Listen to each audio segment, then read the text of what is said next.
Hi, and thank you for listening to Dream 10X Radio, where we interview people attempting to live extraordinary lives. Our twofold purpose is to both direct and inspire people bold enough to do the same. Dream 10X. Face your fears and make your life count.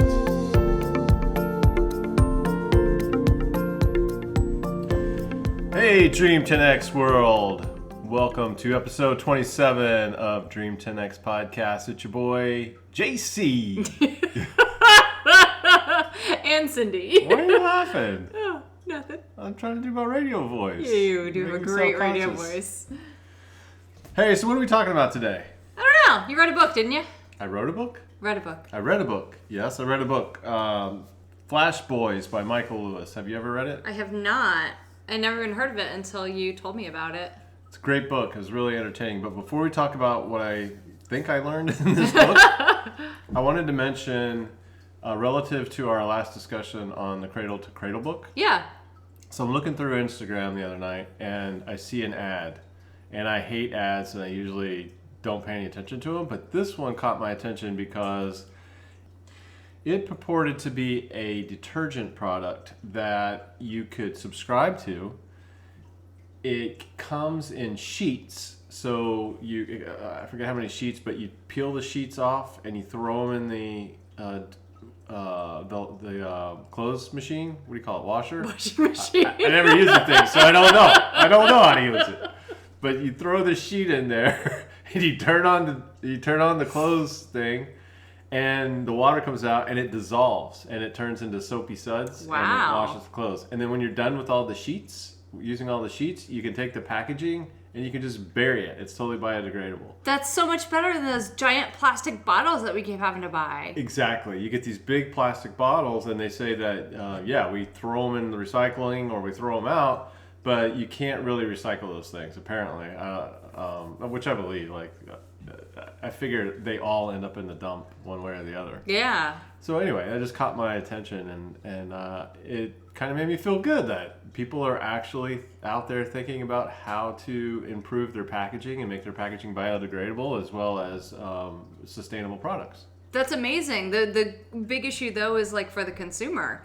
How do we get these things in the supermarkets? I've never seen anything like that. We're still stuck with seeing those big plastic bottles. Well, and maybe that's why they were advertising on Instagram. Because it definitely caught my attention. Yeah. So maybe they're catching other people's attention too with that kind of that. I mean, I'm not Mr. Echo mindset, but it definitely made me think, hey, here's somebody's trying to do some due diligence on a sustainable cradle-to-cradle product. And that's why it caught my attention. Sweet. So I think we should buy it. All right, let's do it. And try it out, see how it works. Okay. Forget the name of the product, and besides, I wouldn't mention it on the podcast, but just wanted to mention that. Okay, so Flash Boys by Michael Lewis.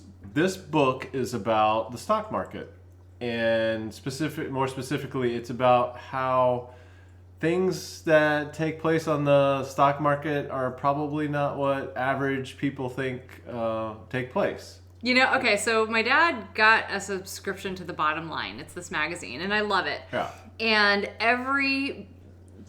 they have a whole middle section that's all about investments and caps and what you should be buying in stocks and what you shouldn't be buying. And I've always looked at it going, I should really start investing.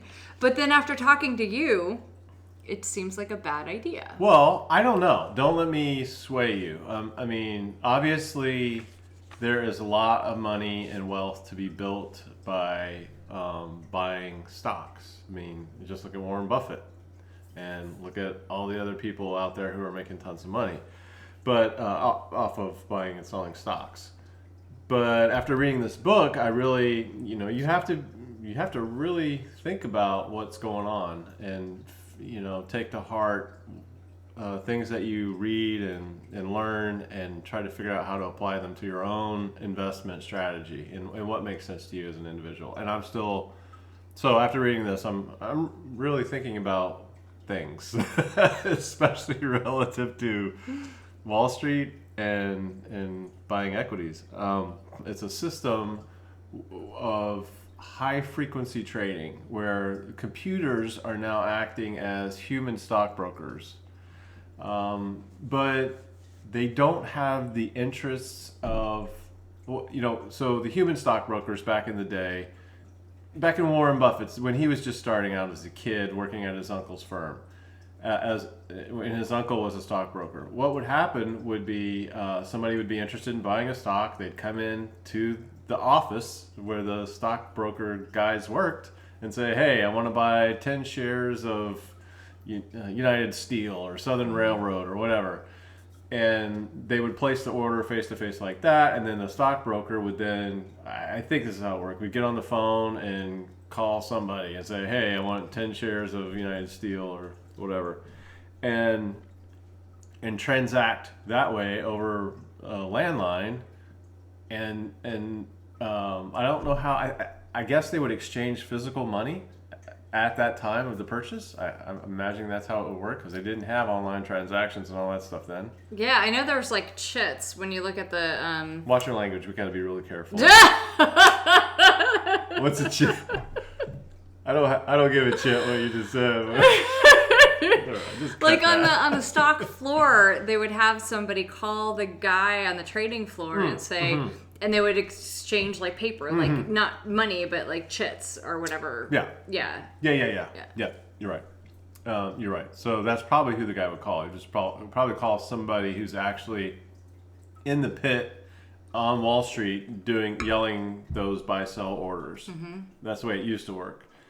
And then eventually the paper stock would make its way back to Nebraska. And I think, eventually Warren Buffett's uncle would hand over the physical piece of paper to the person who bought those shares of stocks. Nowadays, that human stockbroker doesn't exist anymore, replaced by a machine. And the guys in the pits who are yelling the orders are all replaced by machines. It's all machines now, obviously. And the transition to computers actually happened relatively recently in 2007, which I thought was That's really interesting. Yeah. Like, I thought that would have happened earlier than Yeah. that, but really the whole transition to machines and humans in the loop got replaced around 2007, and that's when things have gotten kind of squirrely. So regulations. Let's talk about regulations a little bit. I learned about 2 regulations passed by the SEC to try to help make stock transactions and the stock market more transparent and more in favor of individual investors like you and me who want to buy and sell stock. The first regulation they passed was in 2007 or 2005. So just before machines took over. 2005 is called the Regulation National Market System. And it's commonly known as Reg NMS, the Regulation Market System, Regulation National Market System. And this regulation required stockbrokers to find the best market prices for the investors that they represented. So keep in mind that this was before the machines took over. So Reg NMS was requiring brokers to find the best market prices for the people buying stocks. okay. Then they also passed another regulation called the National Best Bid and Offer, NBBO. And that regulation was to make sure that brokers bought the cheapest shares available that they could find on a market before going to other exchanges to fulfill a large order. So, in other words, if somebody was buying 100 shares of Microsoft, we'll just keep using Microsoft as an example, and there were 10 shares of Microsoft available that were cheaper than on the other exchanges. So there's a bunch of exchanges, right? So that's another complicated wrinkle in the whole thing that I wasn't aware of. So public companies can be, their shares of stock can be traded on a number of different exchanges. I think right now there's like 13 public exchanges. Wow. Do they choose, or is it? Well, so the NBBO regulation says, okay, wherever you find the cheapest stock, you have to buy the cheapest shares. You have to buy those first. So if you're trying to buy 100 shares and there's 10 that are the cheapest out of all the exchanges available, you have to buy those first 10 on whatever exchange you find them on before you buy the other remaining 90 at whatever prices. And so the prices can differ on all the exchanges that are out there as well. So the machine needs to ping all 13 servers to see which is the cheapest. Yes. Okay. Okay.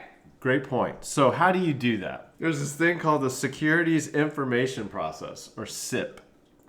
And what this is it is a representation. It tries to be the best representation of the current price of all the stocks on all the exchanges. So all 13 exchanges pipe their share prices into the SIP, and then the SIP calculates the NBBO value for each share. Okay. Now it takes several milliseconds for the SIP to ingest all the stock data from these 13 exchanges, and then it takes an additional set of milliseconds for it to calculate the NBBO value for those shares. Okay. So it turns out then that time lag, that time it takes for it to ingest the data and to calculate those things, that to provide investors information about share prices, it takes time for it to do that, and that time turns out is being exploited by high frequency trading algorithms to so there's a time lag there. All the stock prices that we see on like CNBC or what is it, MSNBC? I don't watch these shows, but MSNBC and probably Google Finance and Yahoo Finance all come from the SIP. But the high frequency traders have their own internal SIP that is run by faster computers. That's run. It's well maintained. It's closer to the heart of the exchange, and more real time than what the average investor can actually see. There's less of a time lag in those in the internal representation of the prices than what regular investors can see. And so the high frequency traders are using that information, their near real time information, which is even more near real time than what the SIP can provide, to front run just about everybody who's trying to do a stock transaction. Maybe another analogy is to use Amazon. Amazon has all these companies listing their products for sale. Yeah.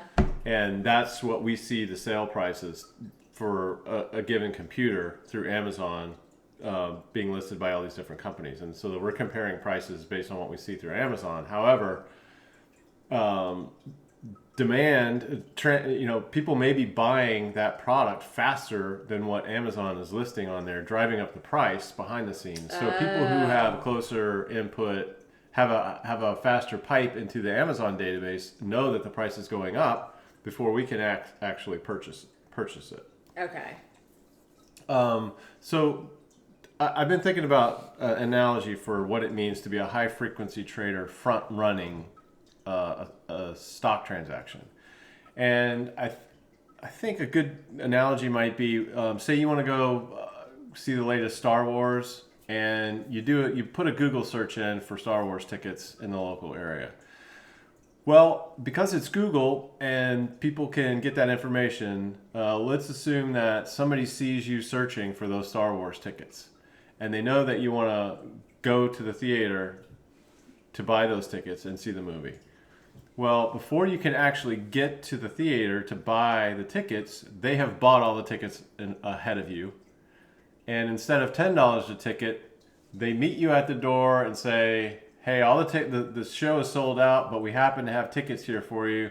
They're on sale we'll sell them to you for $12. So like scalping. Yeah, it's kind of like scalping. That's basically my interpretation of what high frequency trading is, and how they're front running all the orders. Does this mean you're taking me to a Star Wars movie when it comes out? If there's any more Star Wars movies, yeah. Yay! But does that make sense? Yeah, that's the scalping analogy is really helpful to understand it. I think that analogy, along with Amazon being the SIP, and how people with a faster pipe into the Amazon database to see how transactions are actually taking place before they can update the website, with that data is kind of, I think, put those two together, and that kind of describes and explains what goes on in the stock market. Yeah. And so the high frequency traders are all about speed. They're trying to get that pipe into the, not the Amazon database, but the analogy of the Amazon. They're trying to get that pipe into the Wall Street exchanges as physically close as possible and as fast as possible. They want to, what? They want to be as physically close as possible because of the theoretical limits or not theoretical, because of the speed of light. You can't go any faster than the speed of light, 186,000 miles a second. And so the only way you're going to get any faster is by being is physical location, being as close to Wall Street as you physically can. Assuming that all other networks are equal and are fiber optic. So fiber optic meaning data is traveling as light through fiber optic FIDI cables. Yeah. You know what FIDI is?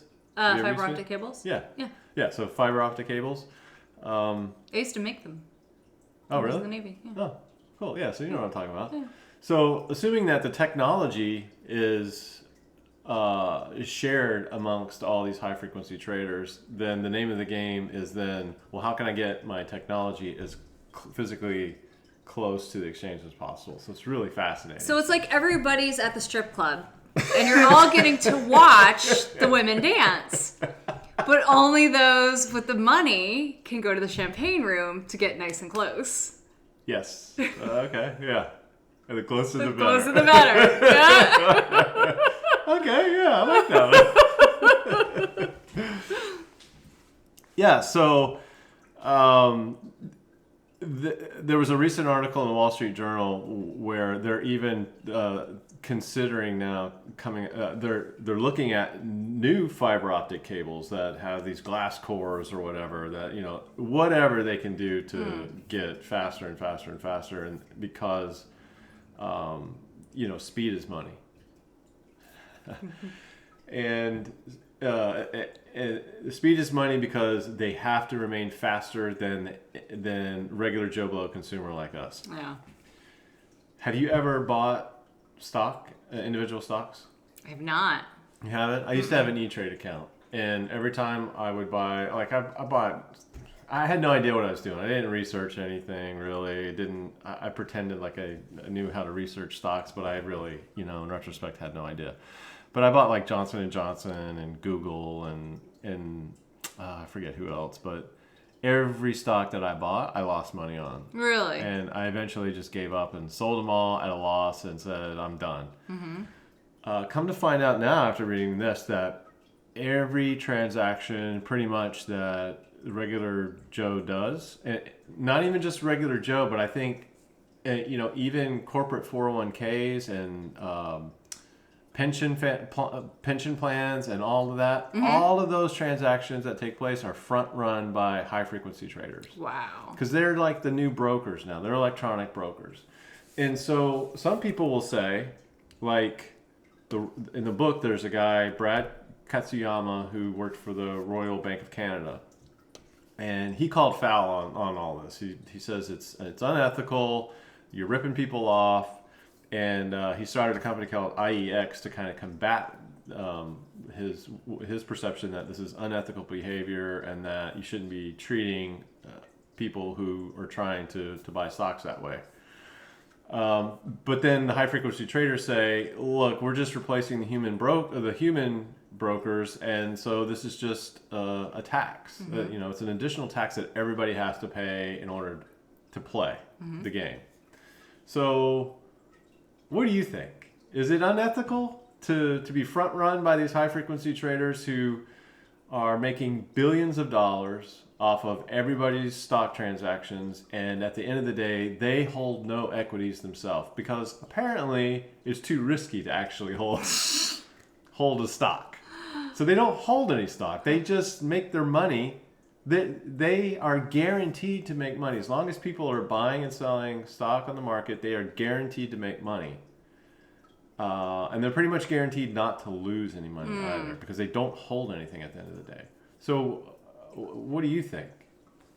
whether or not it's is this ethical. an unethical practice? I What think these guys are doing, what these computers are doing, and they're backed by the big banks and whatever. Sure. I think the system is rigged to support big business because we're a very capitalistic society, and that's the value system of America is capitalism.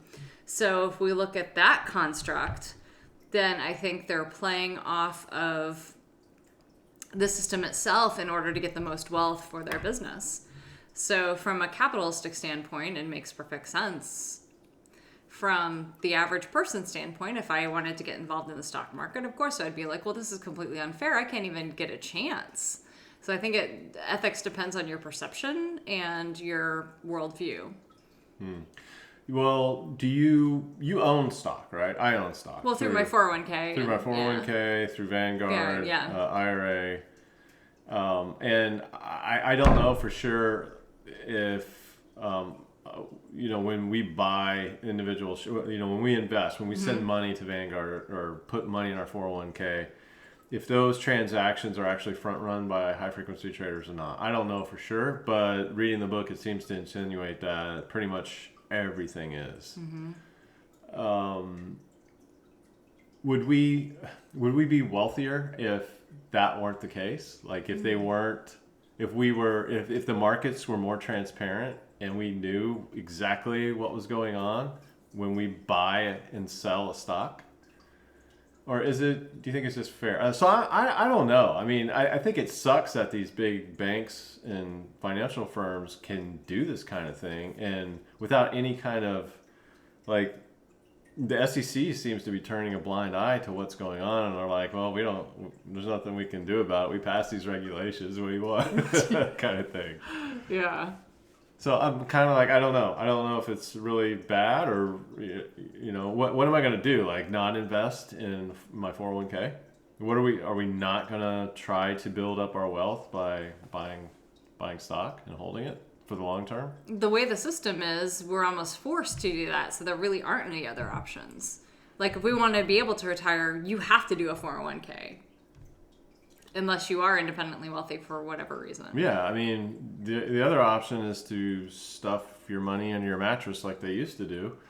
Or put it all in banks with interest where you gain interest, but even the interest rates aren't that much the interest rates are not, they're not even as high as inflation right now, and inflation's going to get higher because now we're printing money like crazy, even more.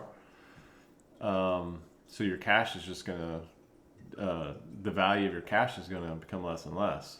And so you can buy real estate, but how is that actually investing in creating more wealth for you other than you have tangible land? But unless you sell it, then you don't have that actual cash. It's just an investment and it's not actually making money. Yeah. It's tied up, yeah. So the only way to make money seems to be through the system, and the system is regulated through this process where we have to invest in stocks.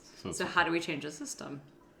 Yeah, so I'm kind of on the fence. I don't like the fact that we do not have the means to compete at the level of these big banks and financial firms. And so I think that's not fair. And there needs to be fairness in the market. Because if there's not fairness, there's not trust. And trust underlies everything in the U.S. economy. And if you degrade that trust of everybody participating in the market, then you don't have an economy. You will no longer have an economy. Everything's built on trust. So that's the thing that worries me. Like, why would you not want to do everything in your power to build trust amongst everybody participating in the market? So after reading this, I don't trust the market. I don't trust Wall Street. I don't trust the high frequency traders. I don't trust what they're doing when I try to buy. All I want to do is buy a stock in a company.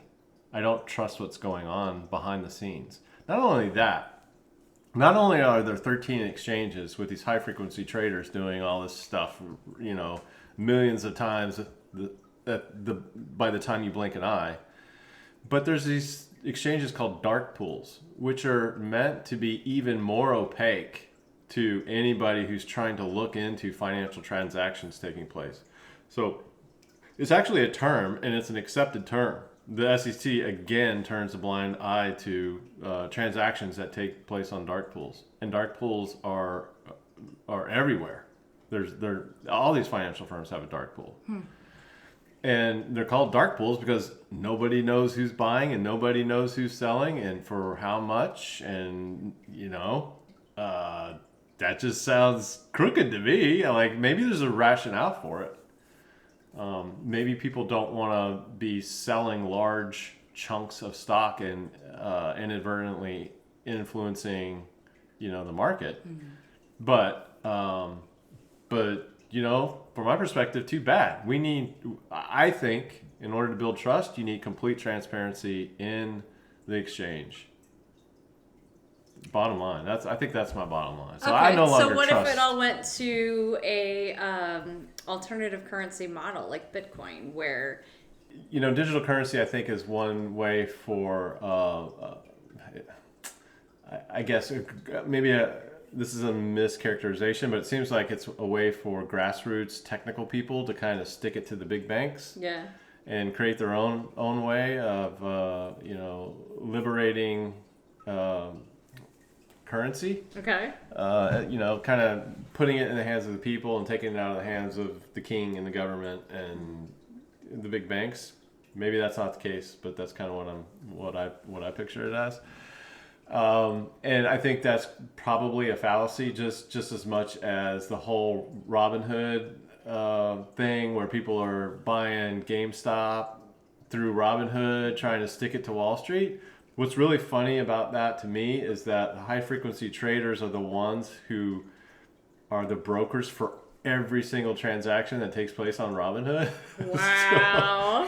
So people who think they're sticking it to Wall Street by buying GameStop through money in their pockets. Robinhood is like, it's just crazy. It makes no sense. So anyway, very interesting book. Really makes me think a lot about things going on in the stock market, and highly recommend it. Excellent. Thank you. Yeah. All right. Well, thanks for listening. Or not. We will see you in a week or two. Woohoo. Over and out. Bye.